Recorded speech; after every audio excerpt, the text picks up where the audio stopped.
आदरणीय वंदनीय शक्तिसिंहजी बापू साहेब,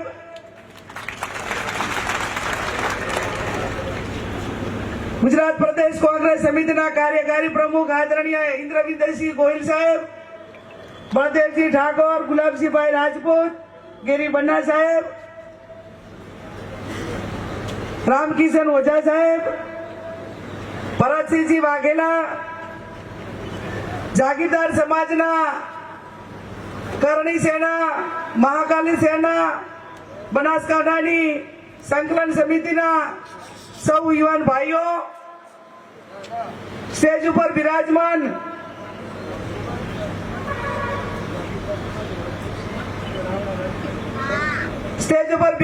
અને આપ સૌ આમંત્રણને માન આપીને પધારેલ ક્ષત્રિય રાજપૂત સમાજ, જાગીરદાર સમાજ અને રાવણા રાજપૂત સમાજ, સૌ ક્ષત્રિય સમાજને આમંત્રણના માન આપીને પધારેલા સૌ મહેમાનશ્રીઓ, વડીલો, યુવાન ભાઈઓ અને બહેનો, આજે આ લોકસભાની ચૂંટણીના અનુસંધાને બનાસકાંઠાની जनता आशीर्वाद आपे 7 तारीखे एक लोकशाहीનો ભાગ છે બાપુ, પણ હું મારી જિંદગીની અંદર કોઈકને ભાઈ તરીકે ડોયડો બાંધે ત્યારે વ્યક્તિગત હોય, પણ આજે સમગ્ર બનાસકાંઠાના ક્ષત્રિય સમાજે દીકરી તરીકે ચૂંટણી ઓઢાડી છે, એનાથી મોટો લાવો મારા માટે બીજો કંઈ ના હોય। રાજકારણ તો એક ચડાવ ઉતારનો ભાગ છે, સમયને સંજોગો છે, લોકશાહીના નિર્ણય પ્રમાણે લોકોના હાથનો નિર્ણય હોય છે, પણ કેટલાક ઐતિહાસિક પ્રસંગો એ ઇતિહાસના સાક્ષી બનતા હોય છે, અને ઇતિહાસના સાક્ષી બનતા હોય છે ત્યારે આજે બનાસકાંઠા જિલ્લો સમગ્ર ગુજરાતની અંદર જ્યારે પહેલામાં પહેલી ટિકિટ બાપુ તમે માને જાહેર કરીને ત્યારે મારો ક્ષત્રિય સમાજ હોય કે મારો બનાસકાંઠા જિલ્લો હોય, આ બે ટાઈમે બાપુ તમારો આભાર માન્યો અને અમને એમ લાગ્યું કે બનાસકાંઠાની જનતાની નોંધ એક જાગીરદાર આગેવાને, જાગીરદાર નેતાએ એક ગરીબ સમાજની દીકરીની પહેલામાં પહેલી ટિકિટ જાહેર કરીને એની નોંધ લીધી છે, એને સન્માન આપ્યું।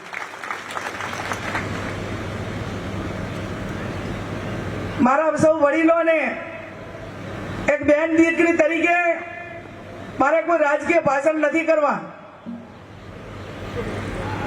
ज्यारथी करीने एक क्षत्रिय समाज एनी अस्मिता माटे, बहन दीकरी माटे ए आजथी नहीं पण भूतकाळ इतिहास गवाह छे के 18 आलम 36 कोमनी कोई पण बहन दीकरी होय, गाममां नाना मोटो कोई तकलीफ के झगड़ा जेवुं होय अने गामनी अंदर क्षत्रिय समाजनो एक घर होय ने तो एने 18 आलम एम के बापू अमारे घरे पधारो, अमारी साथे पधारो, अमारी आ बेन दीकरीनो आ प्रश्न है अने एनुं सोल्यूशन करवा अमने मदद करो।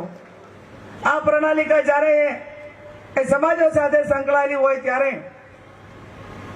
मैं કહ્યું એમ રાજકારણ એ લોકોને એક લોકશાહીનો ભાગ છે, પણ જ્યારે સમગ્ર તમામ સમાજ 18 આલમ 36 કોમ એ જાગીરદાર સમાજ માટે પોતાની દીકરી માટે મદદ માંગતી હોય, એ ઇતિહાસ આપણી પાસે ગવાહ હોય, અને જ્યારે ક્ષત્રિય સમાજની પોતાની બેન બેટી સામે કોઈ પણ એક રાજકીય એવડા ગજાના માણસો, સમજણપૂર્વકના માણસો એ પ્રકારના ઉચ્ચાર કરે ત્યારે ક્ષત્રિય સમાજ ક્યારેય પણ ના ચલાવી લે, અને ના ચલાવી લે એટલા માટે કે આ પ્રણાલિકાને કંઈક ને કંઈક ક્ષત્રિય સમાજની પ્રણાલિકાને કલંક લાગે, અને એટલા માટે કરીને આજે આ બનાસકાંઠા જિલ્લે ક્ષત્રિય સમાજે જે અસ્મિતા માટે કરી બતાવ્યું છે ને એ ઇતિહાસમાં આવનાર સમયની અંદર કોઈ પણ બહેન દીકરી સામે કોઈને ઉચ્ચાર કરવો છે ને વાલ્મીકી સમાજની દીકરી સામે તો પણ ઉચ્ચાર સવાલ કરવા વાળાને 100 વખત વિચાર કરવો પડશે।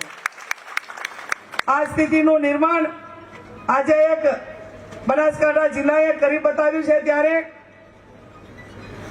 બાપુ મારે આ ક્ષત્રિય સમાજને અભિનંદન અને ધન્યવાદ અને નમન એટલા માટે કરવા પડે કે ઘણા બધા બનાસકાંઠાના ગામો એવા છે કે જ્યાં ક્ષત્રિય સમાજના 1-2 ઘર હોય અને ભારતીય જનતા પાર્ટીએ ત્યાં મીટિંગ રાખી હોય ને આગલે દાડે સમાચાર મળે કે આવતીકાલે ભારતીય જનતા પાર્ટીના ઉમેદવાર કે આગેવાનો આ ગામમાં આવવાના છે એ દિવસે આગળના દિવસે મારા ક્ષત્રિય સમાજના યુવાનો તમામ સમાજને જઈને નર્મ ભાવે વિનંતી કરે કે અમે આખી જિંદગી તમારા ભેગા રહ્યા છીએ અને અત્યારે અમારે તમારી જરૂર છે, તમે અમારા ભેગા રહો અને અમારા કહેવાથી આ મીટિંગ ના કરો. અને સમગ્ર તમામ ગામોની અંદર તમામ ગામના તમામ 18 આલમ 36 કોમે એ જાગીરદાર સમાજને ટેકો આપીને એ ગામમાં ભારતીય જનતા પાર્ટીની મીટિંગ નથી થવા આપી.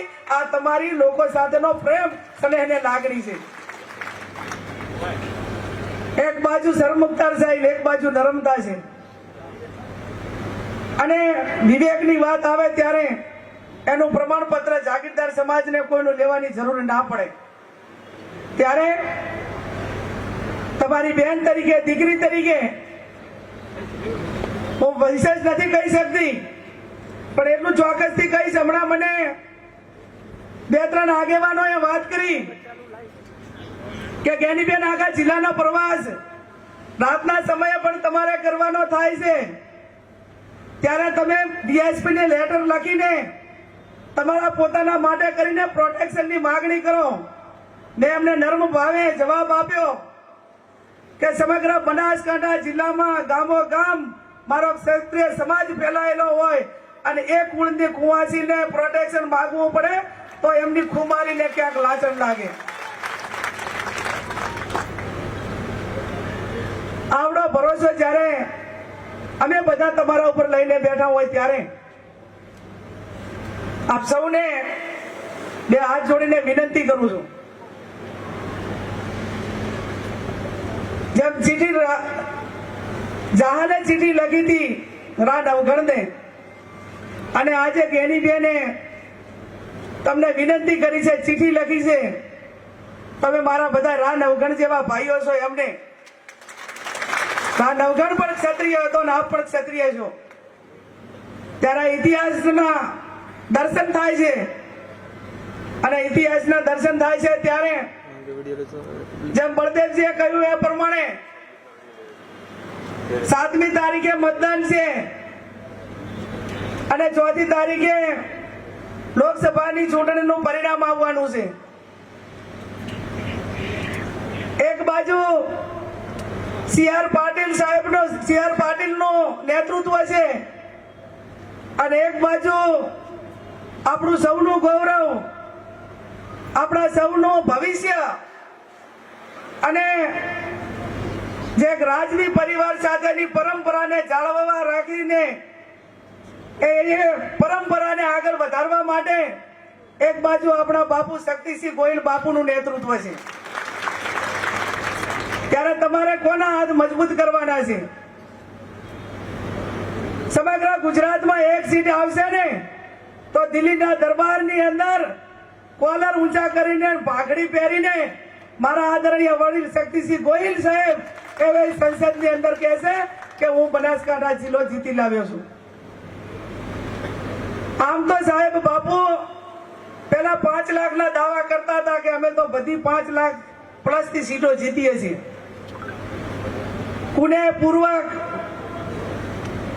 રણનીતિના ભાગરૂપે જેમ જેમ કોંગ્રેસ પાર્ટીના ઉમેદવારો મેદાનમાં આવતા ગયા એમ એમ ક્યાંક ઉમેદવારો બદલવાનો વારો આવ્યો અને બનાસકાંઠાની અંદર પણ પહેલા તો એમ કહેતા હતા કે અમે તો 5 લાખ નહીં પણ સૌથી મોટા રેકોર્ડથી જીતવાના છે.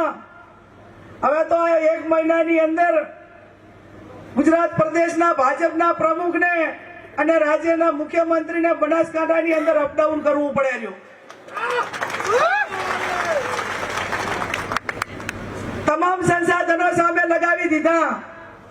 એક બાજુ જનશક્તિ ને એક બાજુ ધનશક્તિ, એક બાજુ સંસાધનો ને એક બાજુ સિદ્ધાંતો. જ્યાં સિદ્ધાંતો હોય ને જ્યાં જનશક્તિ હોય ને ત્યાં કોઈ પણ પ્રકારની બીજી જરૂર પડતી નથી. ત્યારે સંસાધનો વાપરી ચૂક્યા, ગુજરાતના નેતાઓને બધાને લાવી ચૂક્યા અને હવે આવતીકાલે તમારે એમને પોતાને બનાસકાંઠામાં એક ગરીબ સમાજની દીકરીને હરાવવા માટે દેશના વડાપ્રધાનને આવવું પડે. આનાથી મોટી તાકાત બનાસકાંઠાની કઈ હોઈ શકે? ત્યારે આપ સૌને મારી બે હાથ જોડીને વિનંતી છે કે આજે આ તમારું જે મામેરું, મારું જે મામેરું તમે બધા ક્ષત્રિય સમાજે ભર્યું છે, એ મામેરાની મર્યાદા હું સમજુ છું. કોઈ બેન દીકરીના માથા ઉપર જાગીરદાર સમાજ, સર્વ સમાજ, ક્ષત્રિય સમાજ એના માથા મારે ચૂંદડી ઓઢાડે, એ ચૂંદડીની શાન બાન ને મર્યાદા શું છે એ હું ખૂબ જવાબદારી પૂર્વક સમજુ છું. અને આ તમારી ચૂંદડીને ક્યાંય આંચ નહીં આવવા દઉં એની હું આપ સૌને ખાતરી આપું છું. આજથી મારી જવાબદારી ઘણી મોટી વધી જાય છે. મારે રાજકારણ પૂરતું સીમિત ન રહીને આ તમામ સમાજોની પરંપરાઓ, મર્યાદાઓ, એક બેન દીકરી માટે, એક મહિલા તરીકે મારે કેટલું જ કરવાનું હોય, આ જવાબદારી આજે મોટી મારા સિર ઉપર, માથા ઉપર જાગીરદાર સમાજે નાખી છે. અને જાગીરદાર સમાજે નાખી છે ત્યારે આપ સૌ બળદેવજીએ કહ્યું એ પ્રમાણે આજે તમે અમને ચૂંદડી માથા માથે ઓઢાડી સમર્થન આપ્યું. હવે 7મી તારીખે 5 કે 6 વાગ્યા સુધી એક પણ બનાસકાંઠાનું બૂથ રેડું ના રાખતા ત્યારે આ ચૂંટણીની લાજ રહેશે. હવે એમની પાસે ખોટું કરાયા સિવાયનું બીજું કોઈ ઓપ્શન વધ્યું નથી.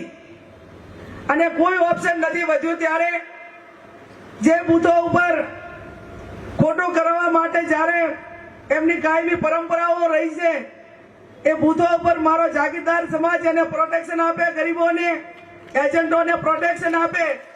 અને જ્યાં સુધી મતદાન પૂરું ના થાય ત્યાં સુધી ખડે પગે રહી અને પાર્ટીને કોંગ્રેસ તરફ ઉપર, કોંગ્રેસ પાર્ટીને મતદાન થાય એ પ્રમાણેની જે વ્યવસ્થાઓ હોય કે જે કઈ નાના મોટું કરવાનું હોય રાજકારણમાં મારે તમને કઈ કહેવાનું ના હોય. અને જાગીરદાર સમાજમાં મારે એક ઠાકોર સમાજની દીકરી તરીકે રાજકીય વાત કરવી એ હું પોતે પણ યોગ્ય માનતી નથી. ગળ સુધીમાં બ્લડમાં જેને રાજકારણ વારસામાં મળેલું હોય એને કઈ એંગલથી લડવું, શું કરવું, એ તમામ રણભૂમિ સાથે વર્ષોથી પરંપરાગત રીતે લડો છો. ત્યારે હું એટલું જ કહું કે તમારી બેન દીકરીને વિજય બનાવજો. અને આજે હું તમને બધાને આ ડીસાની જગ્યા ઉપરથી, ડીસાની ધરતી ઉપરથી ખાતરી આપું છું કે આજે ક્ષત્રિય સમાજ સમગ્ર 18 આલમ 36 કોમ ઠાકોર સમાજની દીકરીને મદદ કરે છે. આવતીકાલે ક્ષત્રિય સમાજ હોય 18 આલમ 36 કોમને આજે કોઈ અમને વેત નમે તો આવતીકાલે હાથ નમવાની જવાબદારી અમારી છે.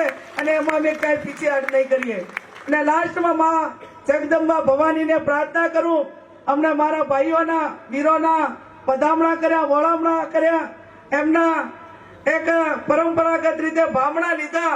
માં ભવાનીને પ્રાર્થના કરું કે હે માં ભવાની જગદંબા, હે માં અંબાજી, મારા ક્ષત્રિય સમાજની એકતાને ક્યાંય નજર ના લાગે એ જ શબ્દ સાથે આપ સૌનો ખૂબ ખૂબ આભાર. ખૂબ ખૂબ